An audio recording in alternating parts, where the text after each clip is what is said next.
창세기와 계시록의 특수 관계. 아까 우리 그 첫 번째 시간에 요한계시 1장에 2번 말씀하셨잖아. 나는 처음이요 나중이라. 나는 창세기요 계시록이라는 얘기를 해도 틀리지 않는 얘기. 시작도 하나님께서 하시고 끝도 하나님께서 맺는 거예요. 그래서 시작인 창세기 책과 끝인 계시록의 책과는 밀접한 관계가 있다. 말하자면 창세기는 시작의 책이고 서론이야. 우리가 지금 작가나 그 책을 내는 사람이 무조건 본론만 들어가는 게 아니잖아. 결말을 처음서부터 내는 게 아니잖아. 서론이 있으면 본론이 있고 본론이 있으면 결론이 있는 거야. 마찬가지로 성경도 창세기는 서론이고 시작이에요. 그리고 계시록은 끝이라 이 말이야. 그러면 이 구속의 계획을 이제 하나님께서 이제 그 지구 6천년의 구속의 경륜을 이게 세우셨는데 이게 처음에 창세기에서 다 어떻게 해서 보여준 거야. 하나님의 나라를. 자, 그런데 이 창세기가 이제 50장까지 있는데 창세기 1장, 2장은 유일하게 죄가 없는 장이야. 왜? 하나님 나라니까. 아직 여기에 죄가 들어오지 않았다. 근데 죄로 인해서 이 나라는 잃어버렸어. 그래서 우리는 에덴 동산을 신라곤이라 그래. 신라곤. 자, 여기에서는 하나님께서 이 낙원을 지으시고 여기에서 이 낙원을 이 다스릴 수 있는 통치권자를 세우셨는데 그 사람이 바로 아담이었다 이 말이에요. 아담. 근데 하나님께서는 성경을 기록할 때 하나님의 언어로는 이 사람들을 하나님의 구속의 계획을 설명할 수가 없어. 그래서 이제 하나님께서는 사람들이 쓰고 있는 언어로 그리고 사람들이 잘 알고 있는 풍습으로 그 시대의 문화로 그런 어쨌든 전에서부터 내려오는 전승으로 그렇게 하나님께서는 비유를 들어 표상적으로 이 구속의 계획을 말씀하셨다는 실제적으로 그 시대에 있었던 거 인물도 그 시대에 있는 사람을 들어서 표상으로 쓰셨잖아. 그래서 창세기에 나오는 그 모든 사건만 보면은 절대로 구속의 경륜에 대해서 이해를 못한다. 절대로 못해. 다 사건으로 보죠. 창조 사건. 하나님께서 6일 동안 첫째 날서부터 여섯째 날까지 뭘 만드시고 이것만 기억하잖아. 그 속에 하나님의 계획이 무엇인지 그 속에 하나님의 거기에 결말까지 다 들어있어. 창세기에. 그래서 창세기 1장에 이미 계시록의 끝에 가면 그 내용이 다 나오거든. 자, 그러면 이제 통치자가 아담인데 이 아담은 누구를 표상하느냐 이걸 이미 말씀을 하셨어. 자, 에베소서 5장을 봐. 에베소서 5장. 로마서 5장.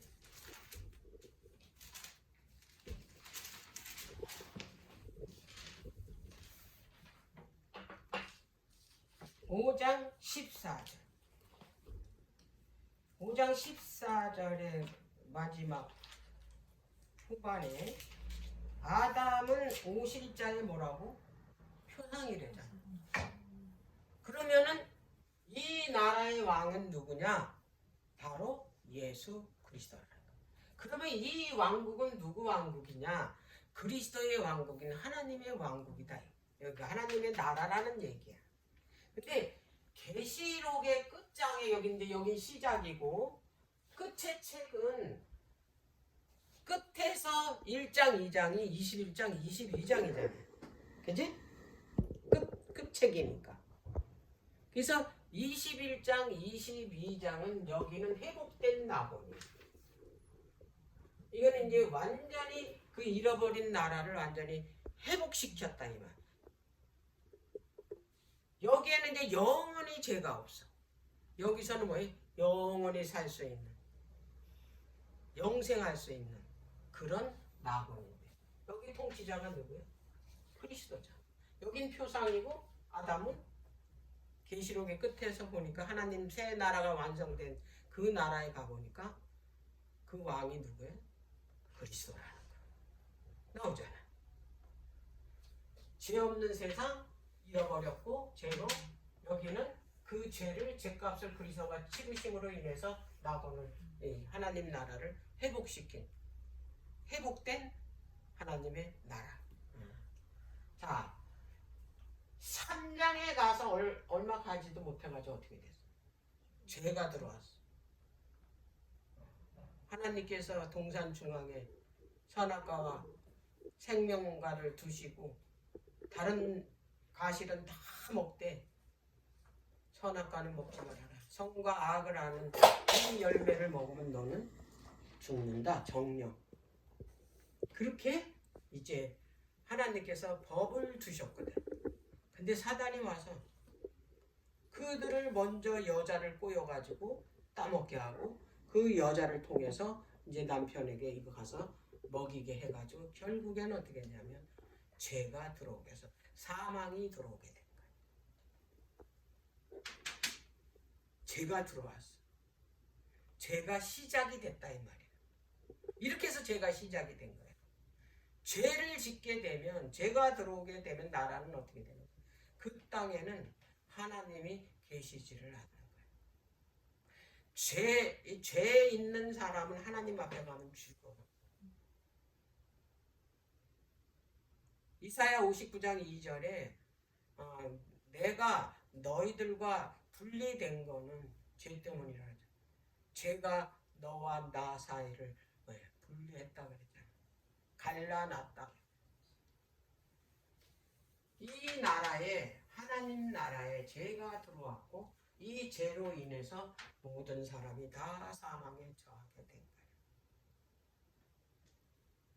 그런데 이제 이거 시작이잖아. 창세기야. 누구를 통해서? 사단을 통해서 들어온 거냐. 사단이 불법으로 이 나라를 착취한 거야. 하나님의 나라를. 합법적으로 한 게 아니야. 속여서 했잖아. 아무것도 모르는. 말하자면 죄에 대해서 몰라. 아무것도 모르는 애기한테 그거 뺏어 먹잖아. 그거하고 똑같아.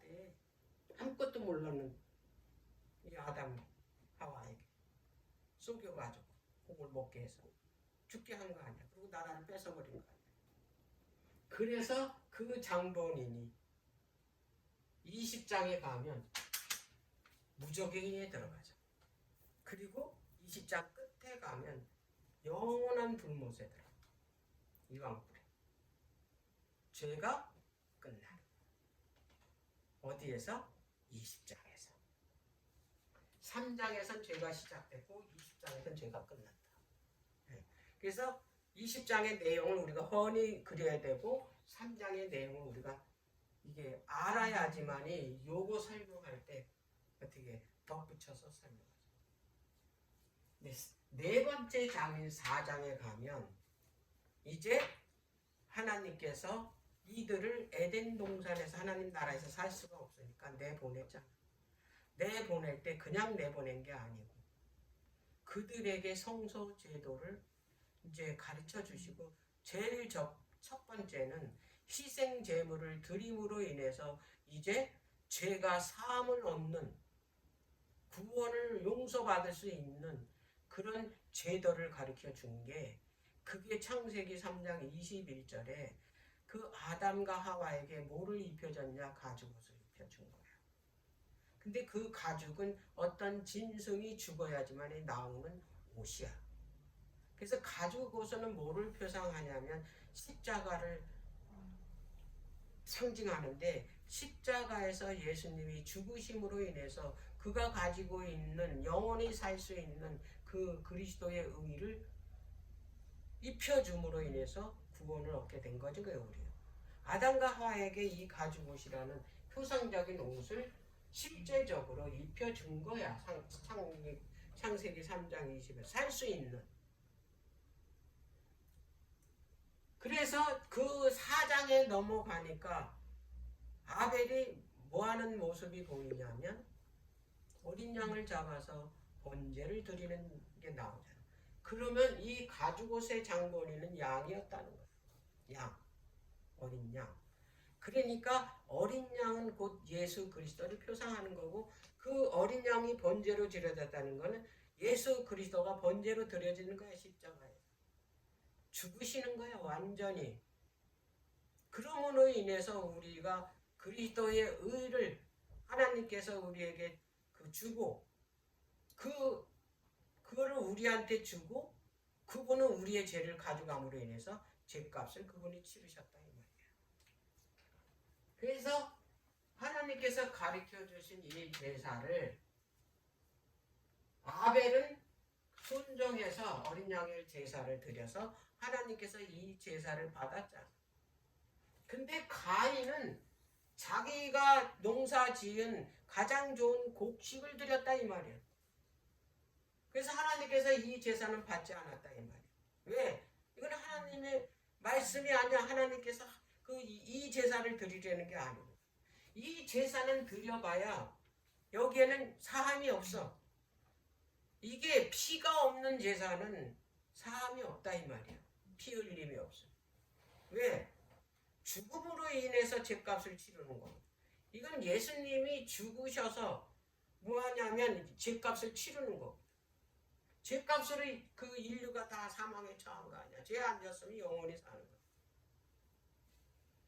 그래서 아벨이 드린 어린 양의 제사는 순종의 제사를 드려서 하나님께서 받으신 거고, 가인은 하나님의 말씀이 아닌 곡식을 제사로 드렸기 때문에 그걸 안 받으신 거야. 지금도 우리 예배가 그렇다 이 말이야. 하나님께서 원하시지 않는, 이 성경에 기록되지 않는 그 예배는 아무리 휘황찬란하고 아무리 좋은 성전을 만들어서 거기서 예배를 얼마나 찬양하고 온갖 이벤트를 해서 하나님께 예배를 드린들 하나님께서 안 받으신다. 그러나 쓰러져가는 이 초가집에서 몇 명이 정말 이 말씀대로 예배 드릴 때는 하나님께서 그 예배를 간합해 주신다는 거예요. 이 원칙이 여기서 주셨거든. 그러면 이 제사를 드린 사람들의 끝이 있을 거 아니야, 결말이. 그래서 끝에서 네 번째 장이 19장이거든. 끝에서 두 잔치가 나와. 자, 어린 양의 제사를 드린, 순정의 제사를 드린 이 하나님의 백성은 어린 양의 혼인 잔치에 초청을 받아. 이 어린 양의 혼인 잔치는 생명의 잔치, 영원히 살 수 있는, 여기에 초청을 받아서 하늘에 가. 요거는 이제 하늘에 가서 이 혼인 잔치를 하는. 근데 새들의 잔치에 초청받는 사람들은 다 새들 보고 어떻게 잡아먹으래잖아. 이거는 뭐야? 여기 곡식 제사를, 불순종의 제사를 드렸던 사람은 새들의 잔치에 초청을 받아서 다 죽는 거야. 이게 결말이야. 이 19장 여기서 드렸던 제사 끝에 가면 결말이 나옵니다. 자, 이제 4장 후반부서부터 5장까지는 두 족보가 나오는 거예요. 가인의 족보와 의인의 족보가 나옵니다. 아담의 족보가 나옵니다. 이렇게. 근데 끝에서 이제 5번째, 6번째, 여기 4번째, 5번째 두 무리가 나오는데 그게 18장, 17장. 아까 18장 우리 읽었지. 의인이 나오지. 두 무리가 의인과 악인의 무리가 나. 17장에는 온전히 악인들만 나와. 바벨로 음료.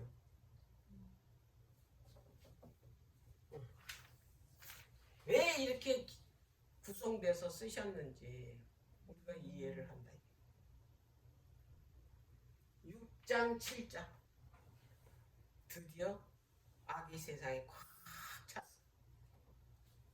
곡식제사 드렸던 사람하고 결혼해가지고 하나님의 아담의 후예들이